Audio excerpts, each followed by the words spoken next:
ದರ್ಶನ್ ಮತ್ತು ಗ್ಯಾಂಗ್ನಿಂದ ರೇಣುಕಾಸ್ವಾಮಿ ಕೊಲೆ ಪ್ರಕರಣಕ್ಕೆ ಸಂಬಂಧಪಟ್ಟಂತೆ ಈಗಷ್ಟೇ ನಾವು ಹೇಳ್ತಾ ಇದ್ವಿ ತನಿಖೆ ಚುರುಕುಗೊಂಡಿದೆ ಅಂತ. ಇನ್ನೊಂದು ಕಡೆಗೆ ಈ ಪ್ರಕರಣದಲ್ಲಿ ಈ 13 ಜನ ಸೇರಿದಂತೆ ಇನ್ನೂ 4 ಜನ ಅಬ್ಸ್ಕಾಂಡ್ ಆಗಿದ್ರ ಬಗ್ಗೆ ಕೂಡ ನಾವು ನಿನ್ನೆ ಮಾಹಿತಿ ಕೊಡ್ತಾ ಇದ್ವಿ. ಅದರಲ್ಲಿ A8 ರವಿ ಅಲಿಯಾಸ್ ರವಿಶಂಕರ್ ಪೊಲೀಸರಿಗೆ ಸರೆಂಡರ್ ಆಗಿದ್ದಾನೆ ಅನ್ನೋದು ತಿಳಿದು ಬರ್ತಾ ಇದೆ. ಚಿತ್ರದುರ್ಗದ ಡಿವೈಎಸ್ಪಿ ಕಚೇರಿಗೆ ಬಂದು ತಾನು ಸರೆಂಡರ್ ಆಗಿದ್ದಾನೆ, ಬಾಡಿಗೆಗೆ ಅಂತ ಹೇಳಿ ಜಗ್ಗ ಮತ್ತು ರಾಘು ನನ್ನನ್ನ ಕರೆಸ್ಕೊಂಡ್ರು. ರಘು ಚಿತ್ರದುರ್ಗದ ಕುಂಚಗನಹಳ್ಳಿ ಗ್ರಾಮದ ಬಳಿ ಆಟೋದಲ್ಲಿ ಅವ್ರು ಬಂದಿದ್ರು. ಆಟೋದಲ್ಲಿ ರೇಣುಕಾಸ್ವಾಮಿಯನ್ನ ಕೂಡ ಕರ್ಕೊಂಡು ಬಂದಿದ್ರು ಅನ್ನೋದನ್ನ ಆ ಸ್ಟೇಟ್ಮೆಂಟ್ ಅನ್ನ ದಾಖಲಿಸೋ ಕೆಲಸವನ್ನ ಇವ್ರು ಮಾಡಿದ್ದಾರೆ.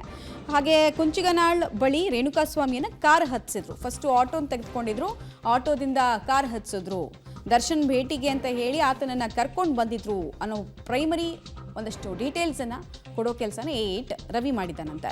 ರೇಣುಕಾಸ್ವಾಮಿ ಖುಷಿಯಿಂದಲೇ ಕಾರಲ್ಲಿ ಬಂದಿದ್ದ ಅಂತ ಮಾಹಿತಿ ಕೂಡ ಇದೆ.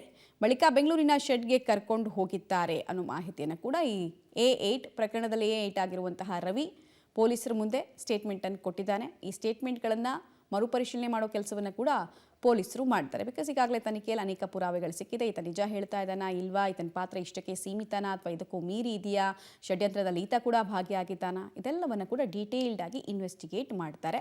ಸೊ 4 ಜನರ ಪೈಕಿ ಒಬ್ಬ ಈಗ ಪೊಲೀಸರ ಮುಂದೆ ತಾನೇ ಶರಣಾಗತಿಯನ್ನು ಮಾಡಿದ್ದಾನೆ ಅನ್ನೋದು ತಿಳಿದು ಬರ್ತಾ ಇದೆ. ಆತನೇ ಒಂದು ಸರೆಂಡರ್ ಆಗಿದ್ದಾನೆ. ಸೊ ಆವತ್ತಿನ ದಿನ ಅಂದರೆ ಈ ಹತ್ಯೆ ಆಗೋಕ್ಕೂ ಮುಂಚೆ ಚಿತ್ರದುರ್ಗದಲ್ಲಿ ಏನಾಯಿತು ಅಂತ ಆತ ಹೇಳೋ ಕೆಲಸ ಮಾಡಿದ್ದಾನೆ.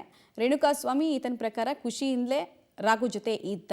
ಆಮೇಲೆ ಆಟೋದಿಂದ ಆತನನ್ನು ಕಾರ್ಗೆ ಶಿಫ್ಟ್ ಮಾಡಿಸೋ ಕೆಲಸ ಆಯಿತು. ನನಗೆ ಏನು ಘಟನೆ ಆಗಿದೆ ಅನ್ನೋದು ನಿಜವಾಗ್ಲೂ ಪೂರ್ತ ಪ್ರಮಾಣದಲ್ಲಿ ಗೊತ್ತಿಲ್ಲ. ಬಟ್ ಅವ್ರು ಹೇಳಿದ ಪ್ರಕಾರ ಬಾಡಿಗೆಗೆ ಅಂತ ನನ್ನನ್ನು ಕರೆಸ್ಕೊಂಡಿದ್ರು ಅಂತಷ್ಟೇ ಆತ ತನಗೆ ಗೊತ್ತಿರೋ ಇನ್ಫಾರ್ಮೇಷನ್ನ ಹೇಳಿದ್ದಾನೆ. ಇದನ್ನು ಕ್ರಾಸ್ ವೆರಿಫೈ ಮಾಡ್ತಾರೆ ಈಗ ಪೊಲೀಸರು. ಈತ ಹೇಳ್ತಾ ಇರೋದು ನಿಜಾನಾ, ಏನು ಈತನ ಪಾತ್ರ ಇಷ್ಟಕ್ಕೆ ಸೀಮಿತಾನಾ ಅಥವಾ ಇದಕ್ಕೂ ಜಾಸ್ತಿ ಎಕ್ಸ್ಟೆಂಡ್ ಆಗುತ್ತಾ, ಇದೆಲ್ಲವೂ ಕೂಡ ಈಗ ತನಿಖೆಗೆ ಒಳಪಡ್ತಾ ಇದೆ. ಆತನನ್ನು ಕೂಡ ಪೊಲೀಸರು ವಶಕ್ಕೆ ಪಡೆದಿದ್ದಾರೆ.